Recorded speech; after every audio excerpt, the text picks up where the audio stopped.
So do you 100% believe in paranormal activity? I truly believe. Yes. Yes, 100% I do. I do, yeah. I do believe that there's spirits out there. I do believe that there's, another entity out there that either looks over us, guides us, or in some way or another could haunt us. Alberta has a rich history that continues to be shared and celebrated every day. Here at SAIT, where many great minds came to study, it all started at the building behind me, Heritage Hall, which many believe to be haunted. My name is Isaac Sandu, and I will take you through this journey where Noah Bell and Evan O'Reilly went around southern Alberta to explore and understand paranormal activity and why people believe. The questions surrounding paranormal activity created different ideologies around Alberta. The main takeaway from talking to people studying paranormal activity is that someone's opinion is heavily affected by their personal beliefs. My name is Amy LeBlanc, and I'm a PhD candidate in English at the University of Calgary. Amy's research is focused on haunted house novels and ghost stories. She shares her view on how ghosts are perceived depending on someone's belief system. I think a lot of this, and just specifically looking at ghosts, a lot of it has to do with our personal approaches to death and dying, and our sense of whether or not that's a terrifying thing or something that's just kind of inevitable and almost friendly. We then spoke to Peter Gregg, a clinical psychologist in Sherwood Park, who has experience working in a mental institution. He says there's essentially two sides to it, a scientific side and a spiritual side. A lot of it depends on their belief system. So by a belief system, I mean, is a person an atheist? Are they spiritual? Do they subscribe to a certain religious following? It's a very Western culture thing to really demand statistics and facts, and to have kind of that sense that you can't possibly be wrong before believing in something. On the believer side, the main element that shows up in every interview is energy. Barbara Smith wrote 23 books about ghost stories in Western Canada. She has an interesting description of what ghosts may actually be. I think we're all energy. All of us are energy, and when we die, that energy, it doesn't die with us. It scatters, it dissipates, but it has to go somewhere, and I think that is what we hear and smell and see. Even though Barbara is a firm believer, she is still looking for answers. I entered this with a lot of questions, and now it's 30 some years later, and I have more questions than I did before. While gathering stories, she said she tried to stay distant from bad energies. I'm sure that there is a force of good and a force of evil out there, and I just didn't want to step over any lines. My name's Alex Bagwell. For 3 years straight, I would tempt fate and push boundaries with a Ouija board. Alex was posting YouTube videos and chasing ghost stories for the past 3 years.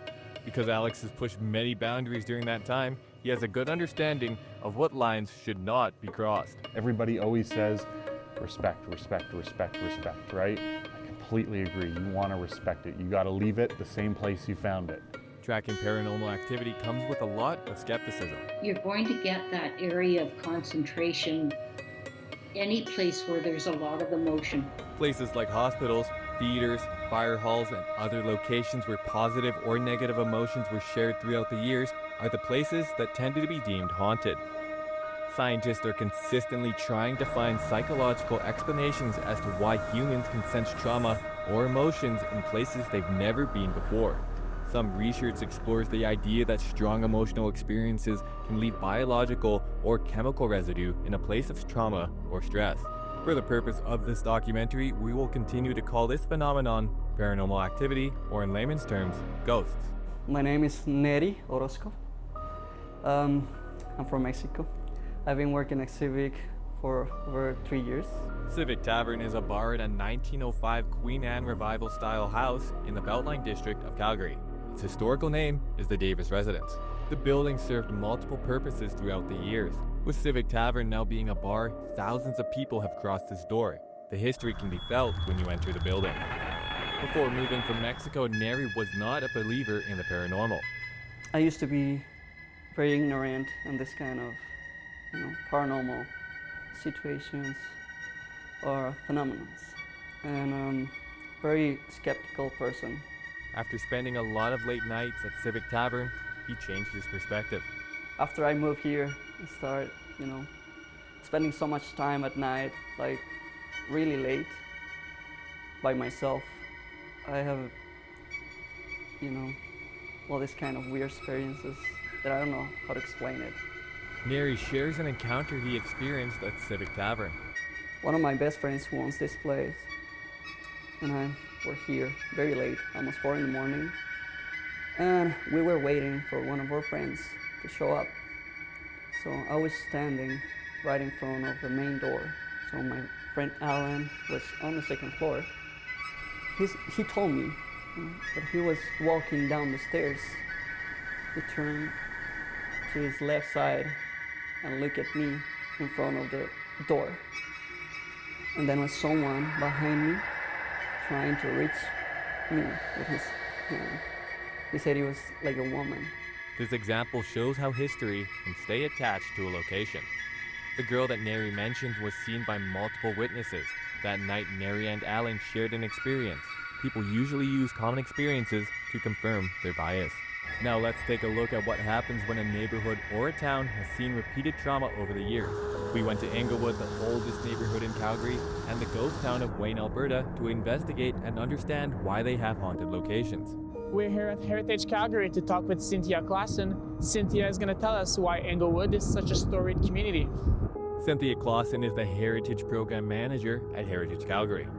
Cynthia did not want to go into the paranormal side of Inglewood, but she did go over its history. Cynthia explains why people first settled in the Inglewood area. In the 1870s, there were some people that had started to settle just around the confluence of the Bow and Elbow rivers, and there were a lot of Métis settlers actually that came into the area. And then once the Dominion, the Canadian government came through and surveyed everything, they were doing that, of course, to help build a railway across Canada and the CPR main line. Newcomers were forced to adapt to a very tough lifestyle. Back in the 1880s, before, we had sort of the RCMP there, but it was really hard for the rule of law to stay in place. When CPR opened up a railroad depot west of the Elbow River, it attracted many Inglewood residents. But what happened to the people who stayed? Before it was known as Inglewood, it was known as Brewery Flats. So most of the people who would have settled and lived in Inglewood were working class people. They would have either worked at the brewery or in the Ogden shops. The Calgary Brewing and Malting Company was the biggest employer at the time, but the conditions of life were harsh. Inglewood soon became an industrial neighborhood. We come to the 1960s when it was a depressed area. It wasn't a great area to live in at that point in time. But there was a local architect and planner and city alderman, Jack Long, who wanted to help revitalize the area. Jack Long's work in the 1960s is the origin of the Inglewood we know today. So there was this idea that, yes, we want to revitalize Inglewood, elevate it economically, but we still want to have that vibe going. Many buildings in Inglewood are historical sites on the Heritage Calgary website, and some of them have interesting ghost stories attached to them. An infamous one is the Dean House. With the Dean House, of course, it was originally sat close to 6th Street, and then it was moved to where, the Fort Calgary Interpretive Center is now, where the Confluence Interpretive Center, it was there, and then it was moved across the river to where it is now. Ghosts seem to be attached to a location in their original settings. The staircase has been changed, and people would see the ghost going up and down the stairs but just from the knees up, because the staircase in their day was lower. We can also find the oldest building in Calgary, the Hunt House, paired with the Métis cabin. The oldest building in Calgary that is still in its original location is the Hunt House. A.E. Cross, the owner of Calgary Brewing and one of the big four who started the Calgary Stampede, lived in another renowned haunted location. The A.E. Cross house is in Inglewood, and it is really haunted. When it was Rouge, the owners were very receptive to the fact that they were haunted. Barbara shares a story experienced by the owner of Rouge about a chair that moved by itself to the nearest window on the 2nd floor. A.E. Cross's daughter explained why this could have happened. She said that her mother, when it was time for A.E. Cross to come home from his brewery, her mother would go upstairs and take a chair and put it by the window and watch for Cross coming home. Englewood has many more haunted locations. From our perspective, it seems like the difficulties attached to settling in an environment like Alberta in the earliest 20th century shaped Englewood into a place filled with energy left behind after traumatic experiences.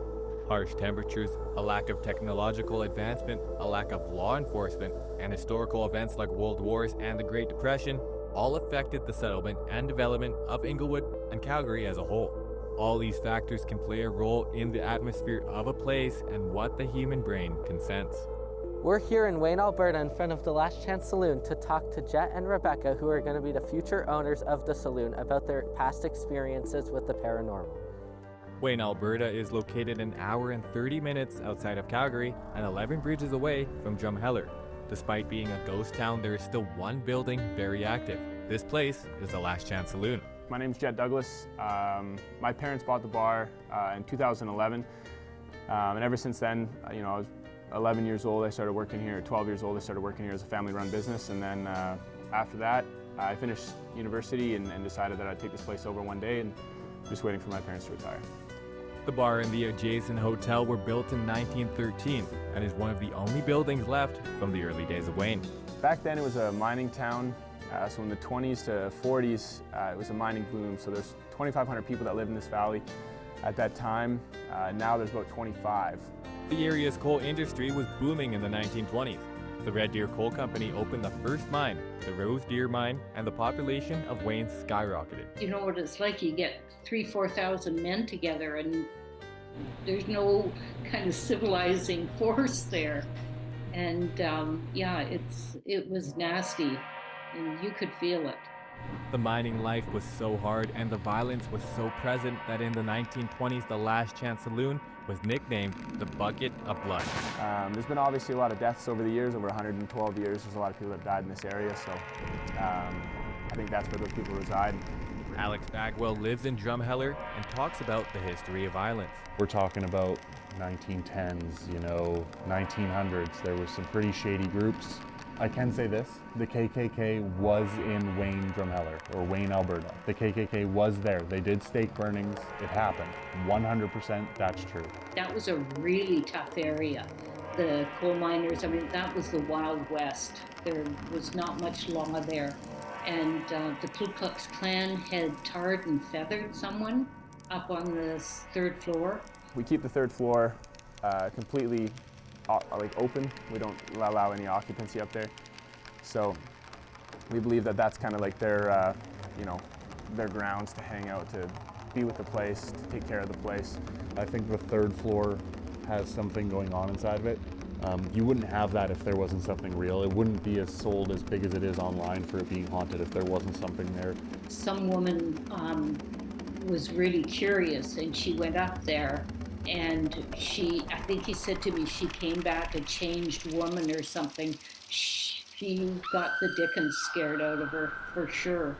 With the economic setbacks of the Great Depression in 1929, mines started closing rapidly in the valley. The population went down swiftly, but the spirits of the people once residing in Wayne were still present. So my name is Rebecca Green, and my fiance, Jet, his family has owned the bar for 12 years, and we plan to take over. Despite being skeptical at first, Rebecca now believes ghosts are present in the saloon. She also believes they mean no harm. It's not as if I didn't believe the stories and the experiences. I had totally, but when you don't experience it yourself, it's different, right? So I 100% believe that they're here. I believe that they're here to protect the place. The Last Chance Saloon is a popular location for travelers who want a spooky experience. The difficult life conditions in Wayne created this terrifying atmosphere. For some, it feels like you're not alone. The winter and fall months are definitely quieter, so sometimes you can just feel not necessarily the emptiness, because the building's so empty, it almost feels full. In conclusion, what separates believers and skeptics is the willingness to have confidence in the existence of the paranormal. It's all about someone's openness despite their belief system. Kind of an openness to be like, I'm going to consider that. And even if it's in conflict with one of my core beliefs or something, I have enough, hopefully have enough openness that I can kind of approach it and be like, okay, I'm going to see how this might fit within it. Trying to explain the unexplainable can be very frustrating. People are always looking for ways to validate the way they feel. I think what I drew out was relief. People were relieved to realize that their experiences had been valid. People will continue to try and find scientific or spiritual answers as long as they continue to share these paranormal experiences.